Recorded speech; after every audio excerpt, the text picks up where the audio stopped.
ये हमारे ऊपर ये जो अज़ाब है हंगामी दौरों के साथ अपनी तौर पर इक़दाम भी करें। अस्सलाम वालेकुम नाजरीन, प्रोग्राम रिपोर्टर्स डायरी के साथ मैं हूं मोहम्मद रमज़ान मिर्ज़ा।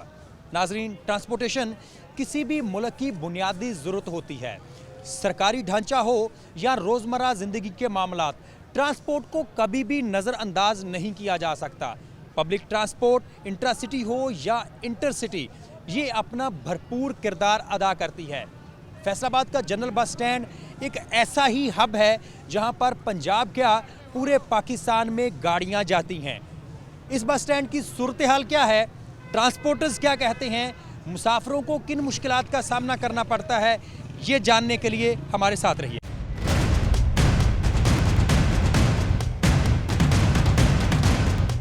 लरी अड्डे की बाहर की सूरत हाल तो आपने देखी। हम इस वक्त एक गाड़ी में मौजूद हैं और मुसाफिर भी नज़र आ रहे हैं। मुसाफिरों से बात करने की कोशिश करते हैं, जानते हैं कि उनको यहाँ पर किस किस्म की मुश्किलात का सामना करना पड़ता है। बताइएगा, कहाँ जा रहे हैं?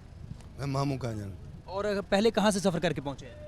मैं यहाँ का मुकामी हूँ। यहाँ तो आप क्या समझते हैं कि बस सर्विस जो इस वक्त चल रही है फैसलाबाद जनरल बस स्टैंड में, मामू कांजन को जाना हो, लाहौर जाना हो, इस्लामाबाद जाना हो, तो वो सर्विस ठीक है? बर वक्त गाड़ी मिल जाती है, सीटें मिल जाती हैं, गाड़ी वक्त से निकल जाती है?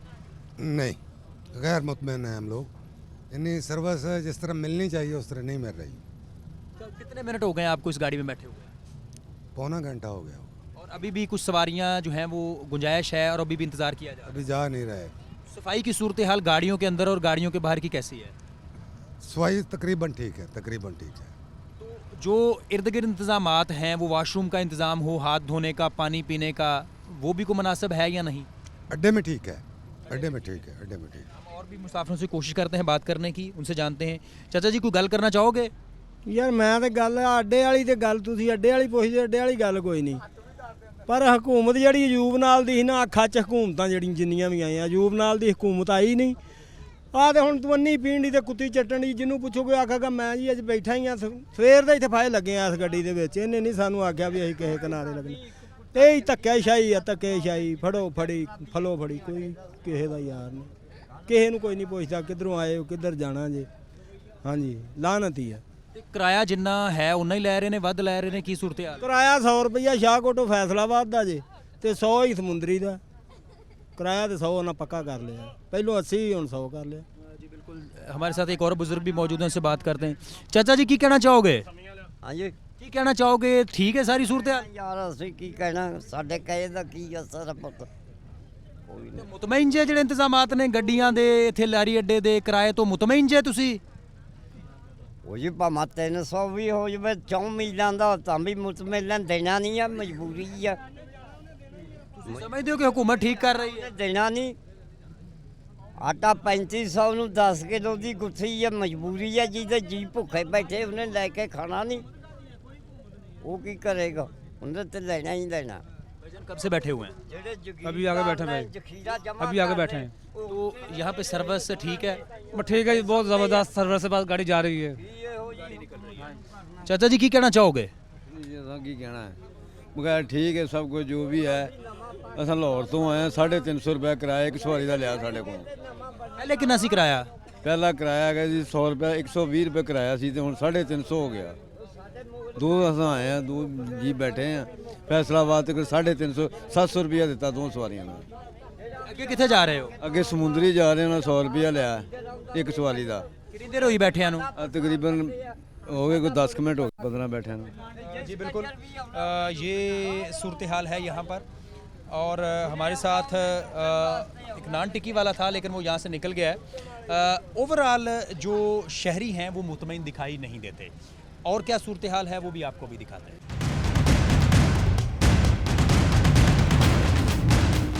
1960 की दहाई में ये लारी अड्डा इस जगह पे तामीर किया गया, लेकिन वक्त के साथ जो है इर्तका ज़रूर आया इसमें। हमारे साथ एक शहरी मौजूद हैं, उनसे बात भी करते हैं, जानते हैं। अच्छा, ये बताइएगा, आप जो ओवरऑल इंतजाम यहाँ पे नज़र आ रहे हैं, मुतमईन दिखाई देते हैं? जी अल्हम्दुलिल्लाह, काफ़ी बेहतर है पहले से। 2016 और 2018 में पाकिस्तान में आया था, 4 साल हो गए मुझे यहाँ पाकिस्तान आए।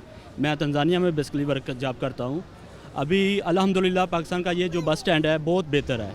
मुझे बहुत खुशी हुई है फैसलाबाद के इस बस स्टैंड से कि अभी पहले की निस्बत से बहुत ज़्यादा बेहतर है। जो इंतजामात हैं, सफाई सुथराई है, उसके हवाले से क्या कहना चाहिए? जी बिल्कुल, बहुत very good. Before coming here too much people is going to outside, तो आई थिंक मैं जब भी आता था पहले तो मुझे ऐसा स्मेल आती थी कि मुझे अच्छा फील नहीं होता था कि ये पाकिस्तान का इतना बड़ा फैसलाबाद का लारी अड्डा होने के बाद इतनी स्मेल आती है. अभी बहुत बेहतर है. बहुत बेहतर है. हमारे साथ फीमेल्स भी मौजूद हैं, उनसे बात करने की कोशिश करते हैं, उससे जानते हैं. बताइएगा इंतजाम कैसे देख रही हैं आप? इंतजाम पहले से बेहतर है, लेकिन अभी मज़ीद इनमें इम्प्रूवमेंट होनी चाहिए. जैसे यहाँ पर सिटिंग अरेंजमेंट अच्छा नहीं है. यहाँ अब हम तकरीबन आधे घंटे से खड़े हैं, लेकिन कोई बैठने के लिए जगह नहीं है, और बस का कुछ पता नहीं कि कब आएगी. आपने कहाँ सफ़र करना है? सांगला के लिए. सांगला के लिए अफसोस की बात यह है कि जनरल बस स्टैंड के अलावा कोई अच्छी सर्विस भी फैसलाबाद में मौजूद नहीं, और सांगला हिल वालों को मजबूरन इंतज़ार करना पड़ता है, या फिर कई कई घंटे गाड़ियों का भी इंतज़ार करना पड़ता है. गवर्नमेंट से क्या अपील करेंगे? गवर्नमेंट से यही रिक्वेस्ट है कि थोड़ी इधर नज़रसानी करें, देखें मज़ीद इंतजाम अच्छे होने चाहिए. जैसे ये अभी बस नहीं आ रही तो या सीटिंग अरेंजमेंट हो, कम से कम वेट करने के लिए अच्छी जगह होनी चाहिए. पैसेंजर जो हैं वो बैठ तो सके ना. अब हम कब से खड़े हैं, आधे घंटे से खड़े हैं. फीमेल्स के लिए खासे मसाइल हैं. ये बताइएगा, लारी अड्डा पहुँचने तक जो ट्रांसपोर्ट मुयस्सर थी वो ठीक थी, या वो भी आपको रक्षों का ही सहारा लेना पड़ा? नहीं, उसमें ट्रैफिक जैम काफ़ी था. हमें पहुंचने के लिए ना ट्रैफिक जैम का बहुत सामना करना पड़ा. वैसे ठीक है. यही जेन्युइन इशू है कि यहाँ तक पहुँचने के लिए भी जो है वो कई मसाइल जो हैं उनको दरपेश होते हैं. टूटे फूटे रोड हैं, बहुत से ऐसे रूट्स भी हैं जहाँ पर पब्लिक ट्रांसपोर्ट ही मौजूद नहीं, बहुत सी ऐसी जगह मौजूद है जहाँ पर सिर्फ आपको रिक्शा लेके जाना पड़ता है. आपने मिले जुले ख्यालात जो हैं वो उनको सुने, मज़ीद अफराद क्या कहते हैं वो भी जान लेते हैं. ट्रांसपोर्टर्स की जानिब से हमेशा ये बात की जाती है कि तलबा जो हैं ये मुफ्त सफ़र करते हैं, जिसके बायस ट्रांसपोर्टर के ऊपर जो है वो उसकी गाड़ी के अखराजात जो हैं वो बोझ बन जाते हैं. हमारे साथ ऐसे ही स्टूडेंट्स मौजूद हैं, से बात करने की कोशिश करते हैं. बताइएगा, किस कॉलेज के स्टूडेंट हैं आप? जी, मैं इस्लामिया कॉलेज फैसलाबाद का स्टूडेंट हूँ और BS मैथ का स्टूडेंट हूँ सर. अच्छा, ये बताइएगा कि आप कहाँ से आए हैं? जी, मैं सत्याने से आगे एक गाँव है जोग दिता, उससे आया हूँ सर. जोग दिता, और वहाँ पर गोदाम भी हैं गंदम के, मैंने देखे हुए हैं. खासा दूर का सफ़र है, तो मुझे ये बताएं कि आप मुफ्त सफ़र करते हैं? नहीं सर, एक साइड का हम देते हैं 20 रुपये किराया, और दूसरी साइड का नहीं देते. बाज़ औक़ात ये होता है कि देना भी पड़ता है. कुछ कंडक्टर हमारे साथ गलत रवैये से भी पेश आते हैं, जिसकी वजह से हमें किराया देना पड़ता है सर. अच्छा, नहीं, आप समझते हैं कि आप मुफ्त सफ़र करें और आपके साथ जो है वो गलत रवैया भी ना रखें? वो नहीं सर, हुकूमत की तरफ से हमें ये अगर मिली है अपॉर्चुनिटी, तो हम जो रवैया फिर अच्छा होना चाहिए, तो हम यही चाहेंगे कि तमाम कंडक्टर्स जो हैं उनका रवैया स्टूडेंट्स से अच्छा होना चाहिए. जी बिल्कुल, रवैया जो है वो अच्छा होना चाहिए. बताइएगा, आप किराया दे के आए? जी, हम किराया देकर आए सुबह फर्स्ट टाइम. वापसी अब फिर जनरल बस स्टैंड में मौजूद हैं, वापसी पे किराया देंगे या क्या सूरत हाल होगी? ये तो देखो ना, ये तो कंडक्टर पर यानी कि डिपेंड करता है. वो मांगेगा ज़रूरी, यानी कि वो हमसे बदतमीज़ी करेगा तो हमें देना पड़ेगा. अगर वो हमसे यानी कि कंप्रोमाइज़ करते हैं कि यार ये बच्चे हैं हमारे, तो हमने सुबह इनसे लिया है, तो अभी हमारा हक नहीं बनता. हाफ़ किराया यानी कि ले लिया सुबह, तो इस वजह से ये तो उन पर डिपेंड करता है. बिल्कुल. आप बताइएगा, आप किस कॉलेज के तालिब इल्म हैं, और ये भी बताइएगा कि नाम क्या है, कौन सी क्लास है आप? मेरा नाम अलिया सना, और मैं सत्याना बंगला से आया हूँ, और मैं सेकेंड ईयर FSC का स्टूडेंट हूँ. मैं सुबह सत्याना बंगला से बस पे आया हूँ कोस्टर. उसने सुबह हमसे किराया लिया 30 रुपये, और हमें खड़ा होकर आना पड़ता है. किराया भी देते हैं, कभी कभार वो हमें छत पर भी भेज देते हैं, लेकिन फिर भी वो किराया लेते हैं जब हम छत पर भी चले जाते हैं.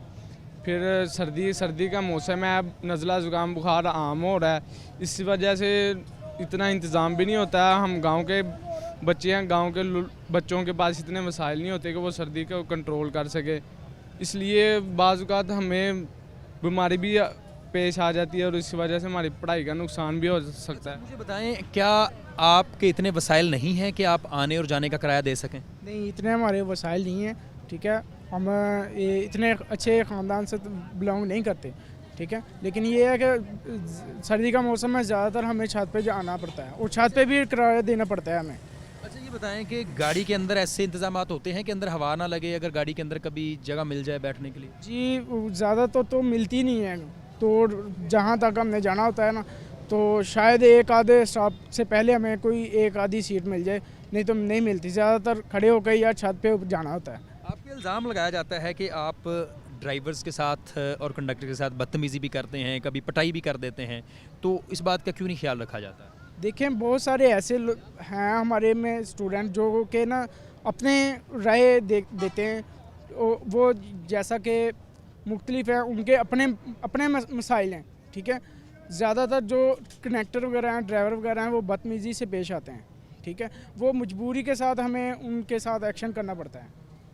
अच्छा ये बताइएगा, गवर्नमेंट से क्या अपील करना चाहेंगे, क्योंकि गाड़ी कॉलेज की जानिब से है नहीं, आपकी जेब में पैसे नहीं है किराया देने के लिए, पढ़ाई ज़रूरी है, क्या अपील करना चाहेंगे गवर्नमेंट से? जी मैं तो ये कहना चाहता हूँ कि सहूलत होनी चाहिए, क्योंकि दूर से आना पड़ता है, ठीक है। इस वजह से हमें चाहिए कि जो बड़े कॉलेजेस वगैरह हैं उनके लिए वो ट्रांसपोर्ट का इंतज़ाम करें, ताकि स्टूडेंट अपना सफ़र आसानी के साथ कर सकें और बाकायदा टाइम पे पहुंच सकें। आपसे एक बात करना चाहूँगा, अगर हम और आप लोग किराया नहीं देंगे तो ड्राइवर का, गाड़ी का मामला, रोज़गार और उजरत जो है वो कहाँ से बनेगी, क्या आप समझते हैं?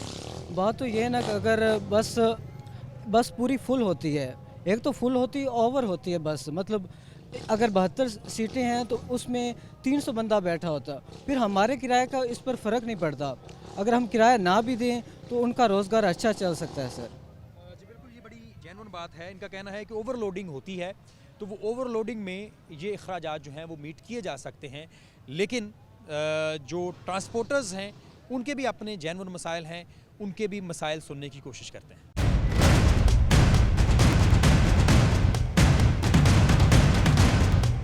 लारी अड्डा एक पूरी ज़िंदगी है। यहाँ पर अमरूद बेचने वाला, माल्टे बेचने वाला, पापड़ बेचने वाला, इसके साथ साथ नान चने बेचने वाला, नान रोटी बेचने वाला, टिक्कियाँ बेचने वाला, पकौड़े बेचने वाला, जूते पॉलिश करने वाला, यहाँ पर हर तबका है, फ़िक्र से हर तबके से ताल्लुक़ रखने वाला फ़र्द यहाँ पे आपको नज़र आएगा। वहाँ से एक ऐसा ही नान फरोश मौजूद से बात करते हैं। बताएँ कितने नान जो हैं वो रोज़ाना बिक जाते हैं? बिक जाते 2 के पैकेट बिक जाते हैं। गुजारा हो जाता है एक दिन का? नहीं हो जाता है गुजारा। यहाँ पर जो लोग आपसे नान खरीदते हैं प्यार से पेश आते हैं, किस तरह पेश आते हैं? प्यार से आते हैं, प्यार से पेश आते हैं। हमारे साथ यहाँ पे एक पापड़ बेचने वाला भी मौजूद था जो कि अचानक गायब हो गया। दूसरी तरफ एक और नौजवान है जो मेरी तरफ देखते ही जो है वो भागना शुरू कर गया। ये सूरत हाल है।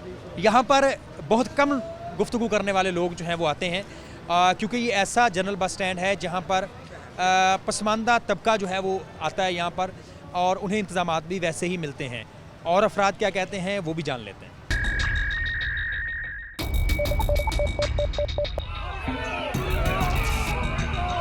भाइयों वो तो ज़रूरी है, हमारे ऊपर ये जो अज़ाब है हंगामी दौरों के साथ अपने तौर पर इक़दाम भी करें।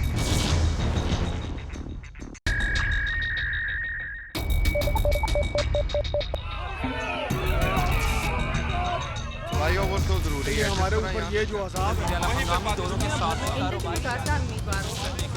तौर पर इक़दाम भी करें। जनरल बस स्टैंड के ऊपर इंतजामात की सूरत हाल आपने देखी, मुसाफिरों का क्या कहना है वो भी आपने सुना, लेकिन अब ट्रांसपोर्टर्स क्या कहते हैं, उन्हें किन मुश्किलात का सामना करना पड़ता है, वो किस बात का रोना रोते हैं, इसी हवाले से हम उनसे बात करने की कोशिश करते हैं। हमारे साथ इसमें मौजूद हैं Pakistan road transport workers association के सदर मियाँ शहबाज। मियाँ सब बताइएगा, सबसे पहले तो एक बात है कि ओवर चार्जिंग की बात की जाती है, क्या वजह है कि हर दूसरे दिन किराया बढ़ जाता है? पहली बात तो ये है कि मैं कई दफ़ा आपसे अर्ज़ कर चुका हूँ कि इस वक्त तो ओवर चार्जिंग हो ही नहीं सकती, ये है ही नहीं। आप सारे मुसाफिर जो है ना आप देखते आए हैं जो ओवर चार्जिंग, बल्कि जो किराया बनता है ना उससे भी कंपटीशन की वजह से कम लेते हैं दूसरे तीसरे, ये बिल्कुल बात है। ओवर चार्जिंग जो असल इस वक्त मामला है ना, जैसे मरी वाला मामला बना हुआ है कि कोई होटल वाला मुसाफिरों से ना ले, मिलावट ना हो। हर जनरल बस स्टैंड में, ये नहीं है कि ये अपना सिर्फ फैसलाबाद, हर जनरल बस स्टैंड में मुसाफिरों का ख्याल रखा जाए, ड्राइवरों का ख्याल रखा जाए, अमले का ख्याल रखा जाए। और कोई ऐसी बात नहीं है कि ट्रांसपोर्टर और ट्रांसपोर्ट वर्कर्स बिल्कुल एक बंदा हमारे सामने आ जाए जिसने कोई ओवर चार्ज किसी से लिया हो। सर मसला ये है कि आज किराया गोजरा का 100 है, कल 110 होता है, परसों 120 हो जाता है। एक महीने के अंदर 2-2 बार किराया जो है वो बढ़ रहा है। पेट्रोलियम मसनूआत की कीमतों में भी ऊपर उतार चढ़ाव है, लेकिन ये किराया बड़ी तेज़ी से बढ़ रहा है, क्या कहना चाहें? असल में ऐसी बात नहीं है। आपका पहले जो बात हुई थी ना कि 5 रुपये कम किया था, बाद में 4.25 फिर बढ़ा दिया, उसमें हम क्या करें? किराया वही है, या 2 महीने से जो लिया है ना वही है। कोई 5 रुपये 10 रुपये 2 रुपये कोई नहीं बढ़ाता, कोई ऐसी बात नहीं है, वही है। जो गवर्नमेंट करती है ऐसे कि 5 रुपये कम करती है ना 5.25 बढ़ा देती है 15 दिन के बाद। उसका क्या करें हम? बनाना तो है ट्रांसपोर्ट अथॉरिटी ने, कम करना है ट्रांसपोर्ट अथॉरिटी ने। तो डीजल हमारा जो हालात हैं वो आपके सामने, और जुर्माने इतने हैं, आप यकीन करें। सेक्रेटरी RTA साहब हो, ट्रैफिक पुलिस हो, चलान इतने ड्राइवर के हो रहे हैं मैं आपको बता नहीं सकता। लाहौर में, फैसलाबाद में, तमाम जगह पर ड्राइवरों के इतने चलान हैं। आप किसी का गाड़ी का देख लें। अच्छा ये बताइएगा, इससे दूसरा बड़ा मसला कि गाड़ियों की फ़िटनेस का बड़ा मसला है, और अभी तो गवर्नमेंट ने वैसे पाबंदी आयद कर दी कि सिर्फ विक्स जो है सिर्फ वही इसकी एग्जामिनेशन करेगी। तो अगर विक्स एग्जामिनेशन नहीं करती तो मोटर व्हीकल एग्जामिनर तो कर नहीं सकता, फैसलाबाद में सेंटर नहीं, तो किस तरह जो है वो मामला चल रहा है? असल में जो हमारी ट्रांसपोर्ट अथॉरिटी है ना, गवर्नमेंट ट्रांसपोर्ट अथॉरिटी पंजाब, उन्होंने ना रेवेन्यू बढ़ाने के लिए फिक्स का ये मसला किया हुआ है। उन्होंने ना तो ट्रांसपोर्टरों से पूछा है, ना ट्रांसपोर्ट वर्कर से पूछा है, ना कोई ऐसा मामला। वो तकलीफ़ दे रहे हैं, तकलीफ़ दे रहे हैं, पासिंग के हवाले से तकलीफ़। पासिंग भी नहीं करते और उल्ट चलान भी करते हैं, और फिक्स जो है वो फैसलाबाद में है भी नहीं और फिर भी चलान करते हैं। अच्छा, जो गाड़ियाँ लाहौर जाएंगी वो लाहौर विक्स से करवा लेंगी, जो गाड़ियाँ मुल्तान जाएंगी वो मुल्तान विक्स से करवा लेंगी, लेकिन जो गाड़ी तांदलियांवाला जाती है, जो गाड़ी समुंदरी जाती है, जो गाड़ी झुमरा जाती है, वहाँ पर तो विक्स भी नहीं है, तो वो क्या करे अब? बात यही देखने वाली चीज़ है ना कि हम चीख कर कह रहे हैं, लिख रहे हैं, ट्रांसपोर्ट के सेक्रेटरी को लिखा है, बोला है कि जनाब हमारा करें, इसको खोलें, जाने दें इस बात को। आपने जो वो देखे पोल्यूशन के अब बहाना बनाकर 3 महीने कुछ गाड़ियों के पाबंदी लगा दी है।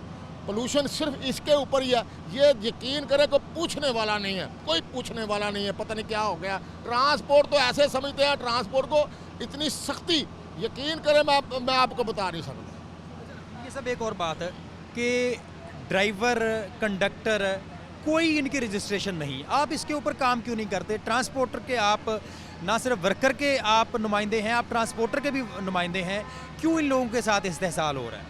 असल में हमने लातदाद दफ़ा मुतालबा करते हैं कि ड्राइवर, कंडक्टर, हाकर, गाड़ी धोने वाला, जितने भी लोग हैं इनको रजिस्टर किया जाए, इनको अच्छे तरीके से इनको एजुकेशन दी जाए। बल्कि आप पिछले दिनों हमारे SP साहब यहाँ रोड सेफ्टी के हवाले से सेमिनार करके गए, ये करते रहते हैं। हम ऐसे नहीं है कि अपना रजिस्ट्रेशन भी हम कहते हैं कि इनका करें, रोड सेफ्टी के ऊपर भी काम करें, ये ऐसी बात नहीं है। मियाँ साहब ये बताइएगा, जो इनकी रजिस्ट्रेशन है वो भी मालिकान की जिम्मेदारी है, नुमाइंदगान की जिम्मेदारी, इसके ऊपर क्या काम कर रहे हैं आप? असल में यहाँ कंपनी सिस्टम नहीं है, ना ग्रुप सिस्टम है। 1-1, 2-2 गाड़ियाँ हैं, कुछ 4-4 हैं, 5-5 हैं, तो ये इनफॉर्मल सेक्टर है। हम कोशिश कर रहे हैं कि इनकी रजिस्ट्रेशन हो किसी तरीके से, कोई ग्रुप की या कंपनी सिस्टम हो, कोई ऐसा बने जिसके लिए इनको जो मजलूम लोग हैं इनकी रजिस्ट्रेशन हो। हम कोशिश कर रहे हैं जी, कोशिश कर रहे हैं, लेकिन उसके कोई नतायज मिलते हैं कि नहीं मिलते ये तो आने वाला वक्त ही बताएगा। हमारे साथ और भी ट्रांसपोर्टर्स के नुमाइंदे मौजूद हैं, से बात करते हैं। तो ना साहब ये बताइएगा, इनकी सेहत का ख्याल रखना, ड्राइवर की, कंडक्टर की, इनकी मेडिकल फिटनेस का ख्याल रखना भी ट्रांसपोर्टर की जिम्मेदारी है। आप मैनेजर हैं यहाँ पे एक ट्रांसपोर्ट कंपनी के, क्या इकदाम इस हवाले से उठाने की ज़रूरत है? मैं सुबह ना शेखुपुर में बैठा सी कोस्तान बस दे विच, फैसलाबाद तक कम से कम 16 या 17 सवारियां से ਉਹਦੇ ਵਿੱਚ। ਉਹਦੇ 'ਚ ਮਾਲਕ ਕੀ ਫਿਟਨੈਸ ਕਰੇ ਉਹਦੀ ਡਰਾਈਵਰ ਦੀ, ਮਾਲਕ ਕੀ ਉਹਦੀ ਹਮਦਰਦੀ ਕਰੇ। ਜੇ ਇੱਕ ਡਰਾਈਵਰ ਨੂੰ ਆਖ ਦਿੰਦੇ ਆ ਵੀ ਕੋਈ ਕੰਮ ਆ, ਉਹਨੂੰ ਅਦਾਲਤੀ ਕੰਮ ਆ, ਜਾਂ ਉਹਨੇ ਲਾਇਸੈਂਸ ਨਿਊ ਕਰਾਉਣਾ, ਜਾਂ ਆਪਣਾ ਉਹਨੇ ਇਲਾਜ ਕਰਾਉਣਾ, ਇੱਕ ਛੁੱਟੀ ਕਰ ਸਕਦਾ, ਲੇਕਿਨ ਉਹਦਾ ਉਹ ਛੁੱਟੀ ਦੇ ਵਿੱਚ ਕੰਮ ਨਹੀਂ ਹੁੰਦਾ। ਅਗਲੇ ਦਿਨ ਉਹਦਾ ਘਰ ਦਾ ਨਿਜ਼ਾਮ ਨਹੀਂ ਚੱਲਦਾ, ਕੀ ਕਰੇ गरीब आदमी। ये बड़ा मसला है। दूसरा एक और मसला जो ड्राइवर्स की जानिब से कहा जाता है क्योंकि मैं भी इन गाड़ियों में सफ़र करने का मौका मिलता है और हमारी कोशिश होती है ड्राइवर के साथ बैठ के कोई खुशगपियाँ लगाई जाएँ। उनका एक बड़ा जेन्युइन मसला है कि जिस दिन चालान हो जाता है गाड़ी का, उस दिन मुमकिन तौर पर कई एक मालिकान कमीशन उसमें से काट लेते हैं। आप क्या समझते हैं कि ये पिसे हुए तबके के साथ ज़्यादती नहीं हो रही? नहीं, ज़्यादती है। वेखो जी, ਜਿਹੜਾ ਮਾਲਕ ਡਰਾਈਵਰ ਸਭ ਤੋਂ ਵੱਡੀ ਗੱਲ ਤੇ ਆ ਜਨਾਬ, ਡਰਾਈਵਰ ਦੀ ਜਿਹੜੀ ਨੌਕਰੀ ਹੈ ਨਾ, ਇਹ ਬੜੀ ਖਤਰਨਾਕ ਆ। 72-70 ਸੀਟਾਂ ਹੁੰਦੀਆਂ ਨੇ, ਸਿਰਫ ਡਰਾਈਵਰ ਦੀ ਸੀਟ ਤੇ ਡਰ ਕੋਈ ਨਹੀਂ, ਪਿਛਲੀਆਂ ਸਾਰੀਆਂ ਤੇ ਡਰ ਹੁੰਦਾ ਤੇ ਡਰਾਈਵਰ ਨੂੰ ਕੋਈ ਡਰ ਨਹੀਂ ਹੁੰਦਾ। ਲੇਕਿਨ ਉਹਨੂੰ ਆਪਣਾ ਘਰ ਨਜ਼ਰ ਆਉਂਦਾ, ਬੱਚੇ ਨਜ਼ਰ ਆਉਂਦੇ ਨੇ ਵੀ ਮੈਂ ਅੱਜ ਦਿਹਾੜੀ ਲਾ ਕੇ ਜਾਵਾਂਗਾ ਤੇ ਮੇਰੇ ਘਰ ਦਾ ਚੁੱਲ੍ਹਾ ਚੱਲਣਾ। ਤੇ ਜੇ ਮਾਲਕ ਉਹਦੀ ਪੈਸੇ ਕੱਟ ਲੈ ਚਲਾਨ ਦੇ ਵਿੱਚ ਤੇ ਉਹ ਦਿਹਾਤੀ ਆ। ਕੈਲੰਡਰ ਗੱਡੀ ਨਹੀਂ ਤੁਰਨ ਦਿੰਦਾ, ਪਹਿਲਾਂ ਵੀ ਸਵਾਰੀ ਪਾਉਣੀ ਆ। ਡਰਾਈਵਰ ਜੇ ਗੱਡੀ ਤੋਰ ਲੈ ਤੇ ਆਣ ਕੇ ਮਾਲਕ ਨੂੰ ਅਲਾਮਾ ਦਿੰਦਾ, ਮਾਲਕ ਉਹਨੂੰ ਹਟਾ ਦਿੰਦਾ, ਉਹ ਅਗਲੇ ਦਿਨ ਕਿਸੇ ਹੋਰ ਗੱਡੀ ਤੇ ਚਲੇ ਜਾਂਦਾ। ਗੱਲ ਇੰਝ ਆ, ਇਹ ਮਿਹਰਬਾਨੀ ਆ ਮਾਲਕਾਂ ਦੀ ਕਿ ਡਰਾਈਵਰ ਦੇ ਕੋਲੋਂ ਚਲਾਨ ਦੇ ਪੈਸੇ ਨਾ ਲੈਣ ਤੇ ਬੱਚਤ ਜੇ 5000 ਜਾਂ 4000 ਅਬਲ ਤੇ ਬੱਚਤ ਆਉਂਦੀ ਕੋਈ ਨਹੀਂ ਗੀ। ਹਾਲਾਤ ਹੀ ਇੰਦੇ ਨੇ, ਉਹਦੇ ਨੇ ਕਿਰਾਇਆ ਵੱਧ ਗਿਆ 10 ਰੁਪਏ, ਤੇਲ ਜਿਹੜਾ ਉਹ ਵੀ ਵੱਧ ਜਾਂਦਾ। अंज निज़ाम दुनियादारी है। आप नहीं समझते जो किराए की आपने बात की कि ओगरा को जो पेट्रोलियम मसनूआत की कीमतें हैं वो बजाय इसके कि 15 दिन बाद बदले, बजाय इसके महीने बाद बदले, वो 3 से 6 महीने का वक्त हो ताकि आप भी किराया फ़िक्स कर सकें, ताकि आप भी आपके ऊपर जो इल्ज़ाम है कि ओवर चार्ज होता है उसका मसले का हल हो सके। क्या आप समझते नहीं ओगरा ये गलत कर रहा है? जनाब, महीने 4 आना तेल वादा, ਤੁਹਾਨੂੰ भी पता। ਉਹ ਨਾ ਮੈਂ ਇੱਕ ਵਕੂਆ ਵੇਖਿਆ ਸੀ, ਇੱਕ ਬੰਦੇ ਦੇ ਸਿਰ ਤੇ ਵਾਲ ਕੋਈ ਨਹੀਂ ਸੀ, ਉੱਕੇ ਹੀ ਉਹਦੀਆਂ ਬੱਚੀਆਂ ਕਾਲਜ ਚੋਂ ਆਈਆਂ ਤੇ ਉਹਨੇ ਨਾ ਬੱਚੀ ਦੇ ਅੰਜ ਵਾਲ ਪੁੱਟ ਕੇ ਨਾ ਪੁੱਟੇ ਵਾਲ ਤੇ ਉਹਨੇ ਕਿਹਾ ਬੂ ਛੱਡ ਦੇ, ਵਾਲਾਂ ਦੀ ਤਕਲੀਫ ਹੁੰਦੀ ਆ। ਤੇ ਉਹ ਨਾਲ ਦੀ ਨੇ ਕਿਹਾ ਬਦੇ ਤੇ ਸਿਰ ਤੇ ਵਾਲ ਹੀ ਨਹੀਂ, ਉਹਨੂੰ ਕੀ ਪਤਾ ਤਕਲੀਫ ਕੀ ਆ। ਇਹ ਜਿਹੜੇ ਬੜੇ ਬੜੇ ਗੁਰਗ ਬੈਠੇ ਨੇ ਕਿ 2-2 ਬੱਸਾਂ ਲਾ ਕੇ ਵੇਖਣਾ ਕਿ ਕੀ ਨਿਜ਼ਾਮ ਚੱਲਦਾ, ਪਤਾ ਫਿਰ ਲੱਗਦਾ। ਜੋ ਕਿਸੇ ਬੰਦੇ ਨੂੰ ਪੁੱਛਿਆ ਯਾਰ ਮੈਂ ਫਲਾਣੇ ਥਾਂ ਜਾਣਾ, ਕਿੰਨੇ ਚਿਰ 'ਚ ਚੱਲ ਜੂ, ਉਹ ਨਹੀਂ ਬੋਲਿਆ। ਤੇ ਜਦੋਂ ਉਹ ਤੁਰਿਆ ਨਾ ਫਿਰ ਉਹਨੇ ਆਵਾਜ਼ ਦਿੱਤੀ ਹੈ ਵੀ ਤੂੰ ਇੰਨੇ ਚਿਰ 'ਚ ਚਲੇ ਜਾਏਗਾ।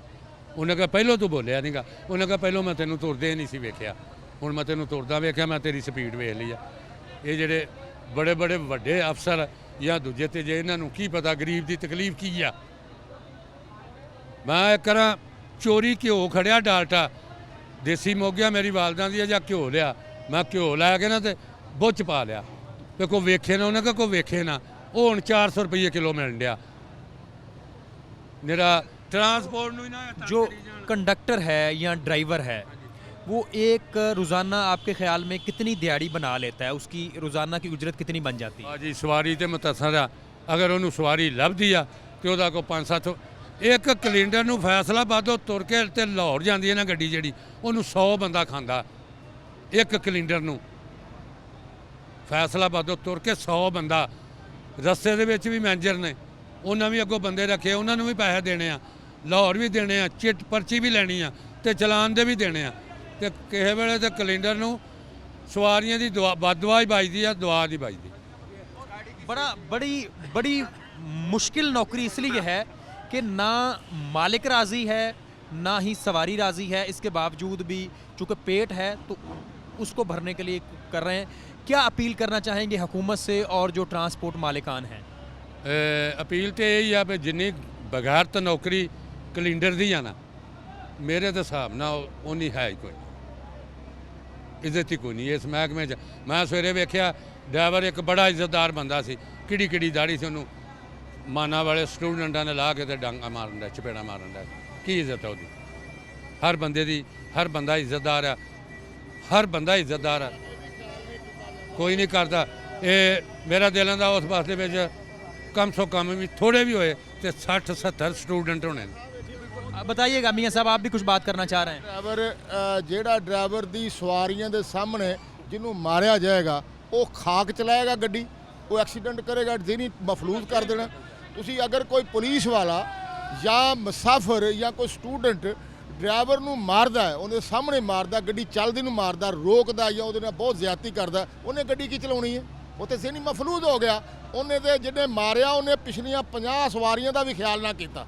ਉਹ ਤੇ ਵਿਚਾਰਾ ਉਹਨਾਂ ਦੇ ਸਾਹਮਣੇ ਬਿਜ਼ਤ ਹੋ ਕੇ ਤੇ ਉਹ ਗੱਡੀ ਚਲਾ ਰਿਹਾ ਔਰ ਪਤਾ ਨਹੀਂ ਕਿਵੇਂ ਚਲਾ ਰਿਹਾ। ਇਹ ਅਸੀਂ ਸਮਝਦੇ ਹਾਂ ਨਾ, ਇਹ ਉਹਨਾਂ ਲੋਕਾਂ ਨੂੰ ਇਨਸਾਨ ਅਸਲ ਉਹਨੇ ਉਹਨਾਂ ਦਾ ਵੀ ਖਿਆਲ ਨਹੀਂ ਕੀਤਾ ਜਿਹੜੇ ਲੋਕ ਵਿਚਾਰੇ ਮੁਸਾਫਰ ਨੇ। जी बिल्कुल, ये वो बड़े जेन्युइन इश्यूज़ थे जो कि एक ट्रांसपोर्टर को तो बर्दाश्त करने पड़ते हैं, लेकिन इसके साथ साथ जो अमला गाड़ियों के अंदर मौजूद है, वो ड्राइवर हो, वो कंडक्टर हो, वो हेल्पर हो, उनको किस परेशानी का सामना करना पड़ता है वो आपने सुना। इंतहाई थैंकलेस जॉब जो है वो ये नज़र आती है। लेकिन इस हवाले से जो जिम्मेदारान हैं, जो कि जनरल बस स्टैंड को देखते हैं, उनका क्या कहना है वो भी जान लेते हैं।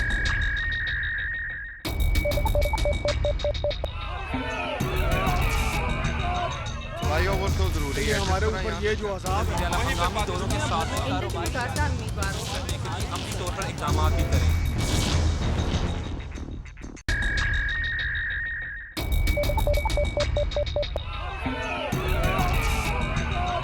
फ्लाईओवर तो ज़रूरी है। हमारे ऊपर ये जो अज़ाब है, हम दोनों के साथ में हम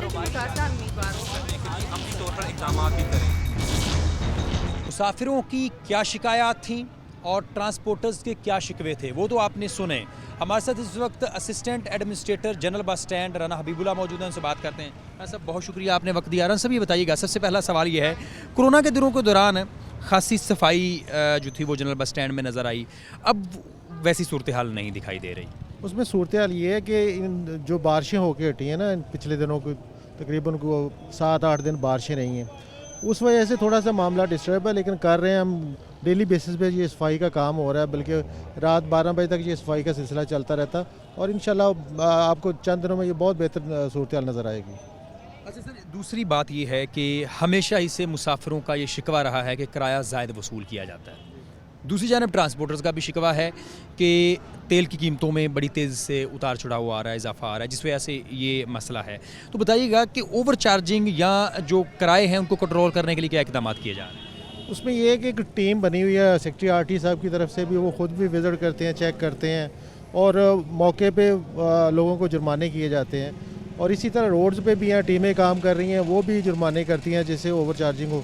और पर्सनली हमारे पास भी कोई मुसाफिर आता है तो उस पर भी इम्प्लीमेंट होता है, उसकी भी शिकायत, उस पर अमल दरामद करवाया जाता है।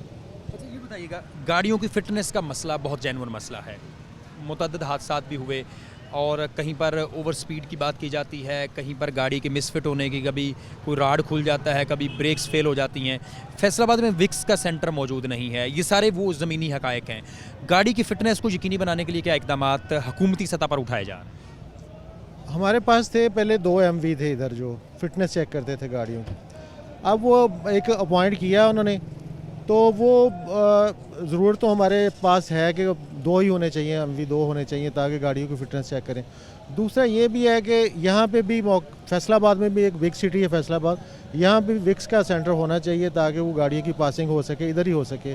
और इस वजह से भी कुछ लोग नहीं करवा रहे कि उन्हें कोई शाहकोट जाना पड़ता है या इस तरफ, इस वजह ये भी एक प्रॉब्लम है इसमें। अच्छा, जो अमला यहाँ पे काम करता है, वो ड्राइवर्स हों, कंडक्टर्स हों या दीगर लोग, उनकी फ़िटनेस का ख्याल किस तरह रखा जाता है? नज़र ये आता है कि बहुत से ड्राइवर्स जो हैं वो बड़े लागर भी नज़र आते हैं, वो क्या इक़दाम उठाए जा रहे हैं उनकी फ़िटनेस को मद्देनज़र रखने? उसमें ये है कि इसमें तो मेन चीज़ देखने वाली होती है कि सेहतमंद ड्राइवर होना चाहिए, दूसरा उसका ड्राइविंग लाइसेंस होना चाहिए। उसमें हमारे पास जो है इधर वर्कशॉप्स होती रहती हैं आगाही के लिए। और दूसरा ये भी है कि लोग जो ड्राइवर्स हैं उनके टेस्ट वगैरह भी होते रहते हैं, करवाते हैं। हमारा जो इधर जनरल बस स्टैंड की हद तक है कि डिस्पेंसरी भी है, अगर किसी को फौरी रिलीफ की ज़रूरत हो तो डिस्पेंसरी भी है, तो उसकी फैसिलिटी को यूज़ किया जा सकता है। ये वो अमला है जो कि मुसलसल अपनी ज़िम्मेदारियां अदा कर रहा है और गाड़ियां बैक टू बैक निकल रही होती हैं। 800 से ज़ायद गाड़ियां जो हैं वो फैसलाबाद के इस जनरल बस स्टैंड में उनका आना जाना है। तो इनकी नींद का ख्याल रखा जाता है क्या ड्राइवर्स का? और जिस तरह आपने कहा कि वर्कशॉप्स भी हो रही हैं, तो इनकी सलाहियत को बेहतर रखने के लिए भी कोई इक़दाम उठाए जा रहे हैं? बिल्कुल ये होना चाहिए, ये गवर्नमेंट की तरफ से भी होना चाहिए। ये दूसरा ये ट्रांसपोर्टर हैं, इनको भी इस चीज़ का ख्याल रखना चाहिए कि इनकी वो प्रॉपर, अगर एक ड्राइवर चल के आ रहा है, लॉन्ग सफ़र करके आ रहा है, तो उसकी दूसरा ड्राइवर जाए ना कि वही उसी को भिजवा दें। इसका भी बिल्कुल होना चाहिए, चेक एंड बैलेंस भी होना चाहिए और उनकी सेहत का भी ख्याल रखना चाहिए। एक और बड़ा जेन्युइन मसला है कि हमने ट्रांसपोर्टर्स पे भी इस हवाले से बात की कि जो ड्राइवर्स यहाँ पे हैं, कंडक्टर यहाँ पे हैं, उनकी कहीं पर भी सरकारी सतह पर कोई रजिस्ट्रेशन ही नहीं है। कौन ड्राइवर आया, कौन चला गया, कब आया, कब चला गया, कुछ भी नहीं है। लेकिन मज़दूर जो यहाँ पे काम करते हैं फैक्ट्रियों में, उनको कहीं ना कहीं ओल्ड एज बेनिफिट्स मिलते हैं, उनकी पेंशन भी लग जाती है।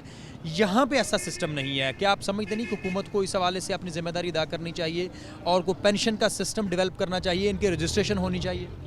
बिल्कुल जी, जिस तरह ये मिलों फैक्ट्रियों में होती है, रजिस्ट्रेशन होती है और उनके कार्ड बनते हैं, सोशल वेलफेयर का वो बेनिफिट लेते हैं, बाद में वो पेंशन भी उनको मिलती है। होना चाहिए इस तरह का, गवर्नमेंट की तरफ से इनिशिएटिव होना चाहिए। ये ट्रांसपोर्टर भी उनको इन कंपनियों को देने चाहिए, इनको बेनिफिट्स देने चाहिए। आपके अंदाजे के मुताबिक जो एवरेज इनकम है, आमदन है ड्राइवर या कंडक्टर की, वो कितनी है और क्या उससे गुजर बसर हो रहा है इस वक्त? क्योंकि हुकूमत की जानिब से 20,000 मिनिमम है, लेकिन यहाँ पे चूँकि निजी ट्रांसपोर्टर्स बैठे हैं, उनका भी बड़ा प्रेशर होता है, बहुत सारे मामलात होते हैं, तो दिहाड़ी लगा लेता है ड्राइवर या कंडक्टर यहाँ पर? जी बिल्कुल लग जाती है उनकी। एक तो इनकी जो पे उनकी फ़िक्स होती है, या इनकी वो पर फेरे के हिसाब से इनके पैसे होते हैं और इनको मुनासिब पैसे होते हैं, हो जाता है इनका।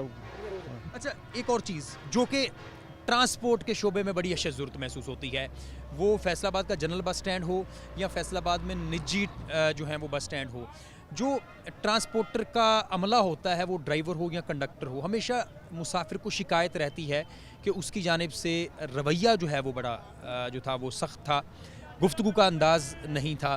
तो इस हवाले से कोई कैपेसिटी बिल्डिंग की जा रही है कि ड्राइवर को, कंडक्टर को समझाया जा सके कि आम सवारी के साथ किस तरह गुफ्तगू करनी है? ये आम शिकायत है, वैसे ये ठीक है आपकी बात, आम शिकायत है पब्लिक की तरफ से कि मोस्टली ये अनपढ़ लोग होते हैं जो ड्राइवर, यानी कि इस जिस तरह वो एक ड्राइवर को लाइसेंस जारी होता है, उसको उसकी एक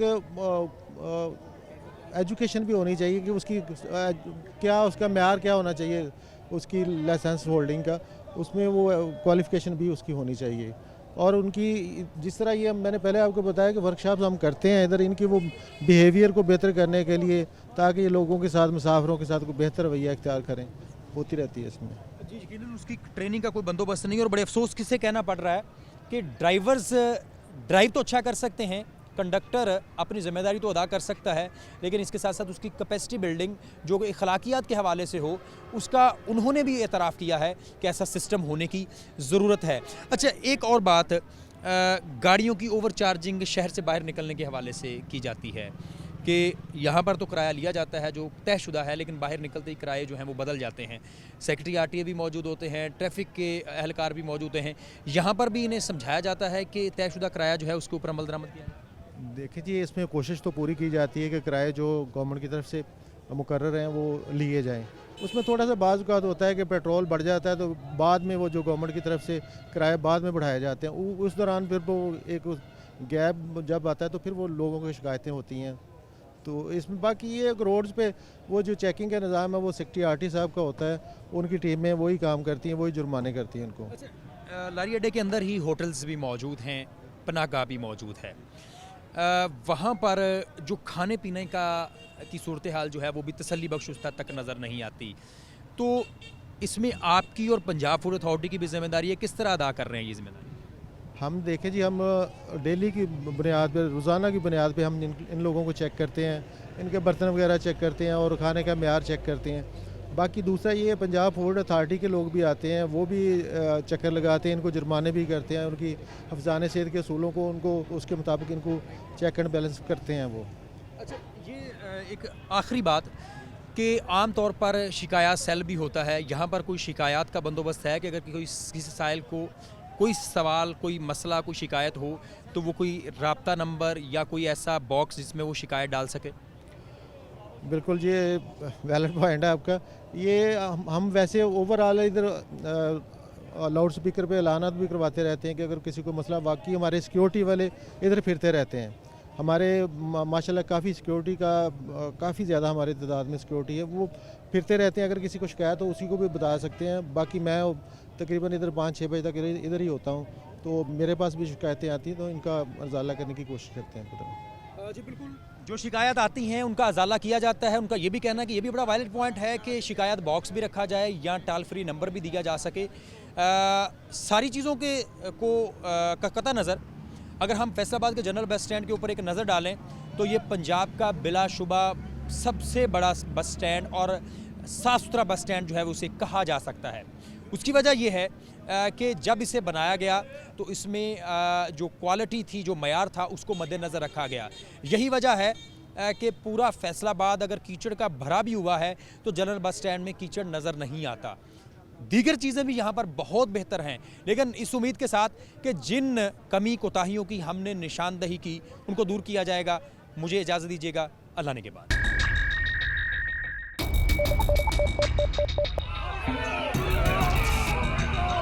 फ्लाईओवर तो जरूरी है हमारे ऊपर ये जो अजाब है दोनों के साथ अमली तौर पर इकदाम भी करें।